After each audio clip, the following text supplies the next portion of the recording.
3 months after our divorce, I'd finally begun to breathe like a man again. No more yelling. No more guilt-tripping texts at midnight. No more pretending I hadn't seen what I saw. I was pouring black coffee into a chipped mug at my new apartment. No furniture yet, just freedom, when my phone rang. A known number. I almost ignored it until the name flashed across my screen. Howard Keene, my former father-in-law. I hadn't heard from him since the day he helped his daughter rob me blind. I answered. Before I could speak, he screamed into the phone, voice trembling, "Elijah, you need to bring $2.5 million. Right now. It's Evelyn. She's in intensive care. They won't operate without payment. Please, son, she needs you." I blinked. Took a breath. "Excuse me," I said calmly. "Who are you?" There was a long silence. Then I hung up. Let me rewind. My name is Elijah Ward. I was married to Evelyn Keene for 10 years. A woman whose love, I thought, was unconditional.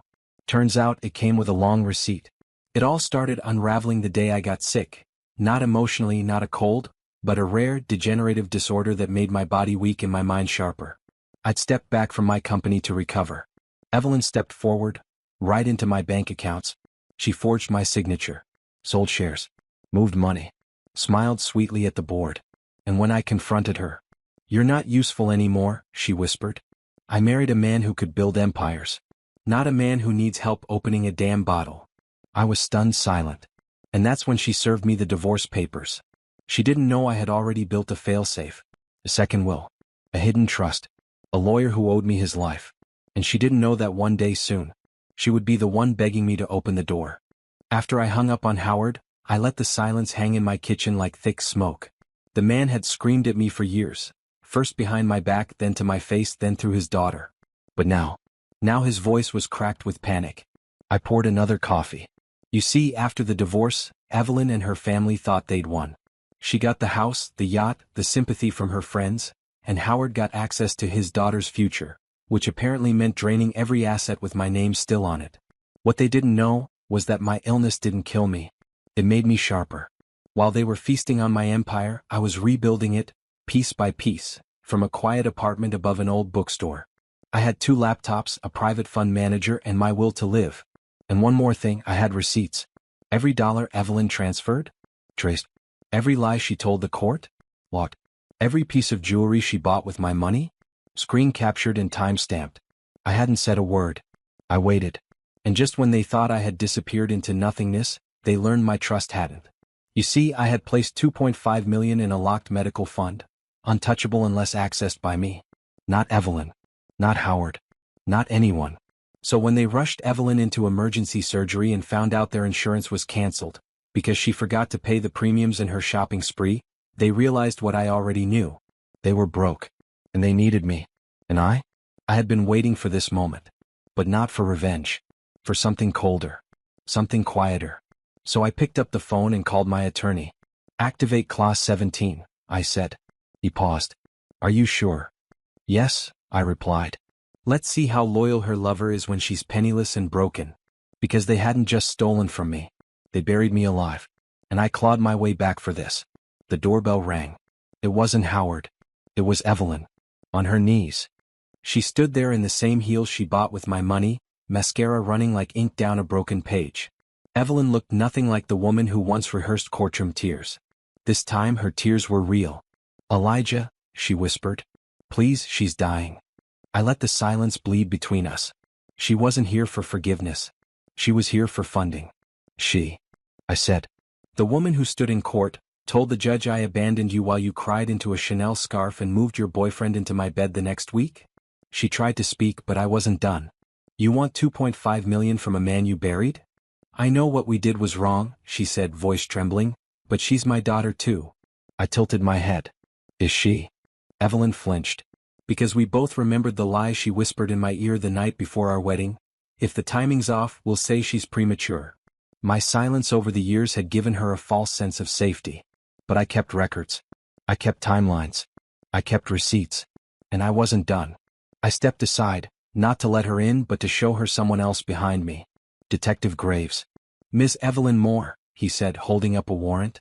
"You're under investigation for financial fraud and medical insurance falsification. You may want to call your lawyer." Evelyn stumbled backward. "You set me up." No, I said calmly. You set yourself up when you underestimated me. Howard appeared in the distance, running up the stairs with two men in suits. I raised my hand. They're with the hospital board. The medical loan you forged my name on? They have questions. I turned to Detective Graves and added, oh, and one last thing. Because in my left hand, I held the letter Evelyn forged during the divorce, transferring all debt liabilities to my name. Only this time? It had her fingerprint on it. I hope your lover knows how to cook in prison, I said. And just as the officers closed in, my daughter walked out from behind me, holding the trust deed she had just transferred to my name. I never wanted revenge. I wanted peace. But peace doesn't grow in soil watered by betrayal. After Evelyn was taken into custody, her father, my ex-father-in-law, showed up the next morning like a storm without warning. He slammed the door open, eyes wild, shouting, "You destroyed my daughter's life." I sipped my coffee and replied, "No. She did that herself.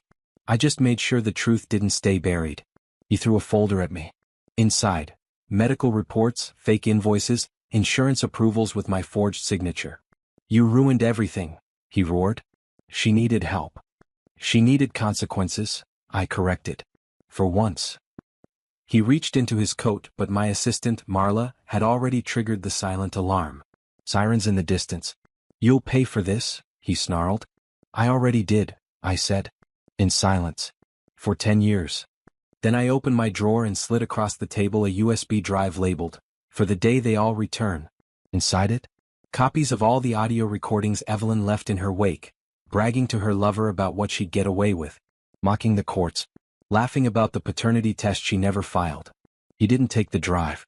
He didn't need to, because the truth was already spreading. Online. Quietly.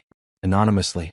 I made sure the full story, my story, was being shared piece by piece. Every time someone Googled her name, her face would show up beside the word fraud. And then, just as he reached the door, he turned and said something that chilled me. She was right. "You are dangerous." I smiled. "Only when necessary." And then my phone lit up. A message from the hospital. The woman Evelyn claimed was dying? She had never even been admitted. The woman Evelyn claimed was dying? Non-existent. It was all part of the scheme, a final plea to make me look like a heartless monster while she played the grieving, betrayed ex-wife. But the hospital had no record of her, no admittance, no calls made. Nothing. Evelyn had faked the entire crisis, just to wring money and pity from everyone around her. I was done playing nice. I took the hard drive from my safe, one I hadn't touched in years. It held the footage from the house I once shared with Evelyn. Hidden cameras. Security logs. Audio of late-night phone calls. I never installed them out of mistrust. I installed them out of survival. She always said, "You never know who might come for you." Turned out it was her. With the help of my legal team, I sent everything, time-stamped, verified, and sealed, to her employer, the court handling our divorce settlement, and the charity board she lied to about her financial contributions. And I didn't stop there. The new man she had left me for? I tracked him down. A simple man, she said. But when I showed him what she was capable of, how she used fake medical documents and played everyone like pawns, his eyes filled with fear, not love. "She told me you abandoned her," he whispered.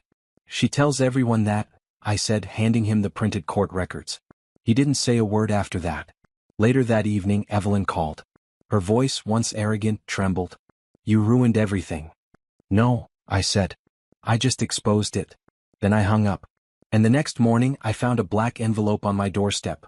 No return address. Inside it, a single sentence. "You should have left the past buried." I stared at the black envelope in my hands, that single line pulsing in my head like a war drum. "You should have left the past buried." No name. No address. Just those words, and a chill that spread through my chest. I checked the camera footage. Nothing. Whoever delivered it knew how to avoid my system. That alone told me this wasn't some random threat. I didn't sleep that night. By morning, a memory clawed its way up from the depths. It was a name I hadn't spoken in years. Jonas Clay. He used to work with Evelyn. Her colleague turned close friend. The man I once accused of sabotaging my firm's biggest merger, before Evelyn defended him with everything she had. She said I was being paranoid. Said I was just stressed. But I remembered his eyes. The way he looked at her. The way he looked at me like I was already gone. I opened an old USB drive and pulled up the archived files from my firm's internal investigations. Jonas Clay had vanished right after Evelyn filed for divorce. No warning. No forwarding address.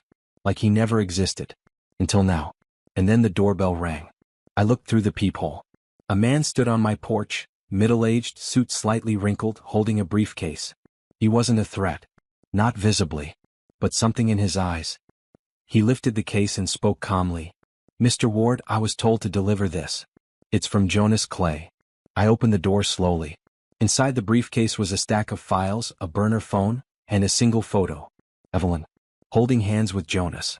But it wasn't from years ago. The timestamp said it was taken last week. The photo rattled something deep in my gut. Evelyn's face, smiling, relaxed, her hand in Jonas's.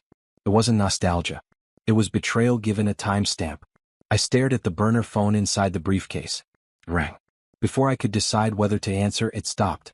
Then buzzed. One message. "You have 48 hours to decide. The offer still stands. J." I didn't know what the offer was yet, but I had a feeling it wasn't business. This was a game, and Jonas had made his move. I turned to the man who delivered the case. "Who sent you?" He said nothing. I stepped closer. "Who sent you?" He finally replied, "Jonas isn't the one you should fear. It's the person standing behind you." I spun. No one. By the time I turned back, the man was halfway down the street. And the briefcase. Empty. Gone. But I still had the photo. And that burner phone. That night I didn't sleep. I called Daniel, my company's cybersecurity lead, and told him to trace the message's origin. He promised results by morning. When the call ended, I stared at the photo again. Then I flipped it over. Scrawled in messy ink. "This isn't about love. It's about what she took from us." I paused. What she took from us. Not me. There was someone else. Someone I hadn't uncovered yet. And they were already inside the house. Daniel called at 6:03 a.m. sharp. "It's not Jonas," he said. The message was rerouted through 6 dummy servers, but the original IP? It came from a property owned by Evelyn, purchased 3 years ago, under a shell company. And guess what? I was already ahead of him. Jonas didn't send the message. She did. And that's not all, Daniel continued. There's more. Evelyn's been slowly draining the joint account. But not for herself. She's been funneling it to an account tied to your late father's offshore trust. The same trust you were cut off from. I went still. She knew. I whispered. She knew everything, Daniel confirmed. She's been playing you both. I stood, walked to my safe, pulled out the original while my father left, before Evelyn convinced him to revise it. I'd kept a copy. Buried and forgotten until now. The original will listed 2 beneficiaries. Me. And heirs to be determined. Jonas was never legally removed. Evelyn's edits were never notarized. And that workshop Jonas died protecting? It held documents, ledger entries, statements, even letters my father wrote, proving Evelyn's manipulation over years. I gathered everything. Walked into the lawyer's office that afternoon. He took one look at the documents and said, "You're about to own everything she tried to steal." That evening, Evelyn returned home to find a single box on the porch. Inside was the burner phone, the photo of her and Jonas, and a note. "You forgot who taught you how to play this game. Game over."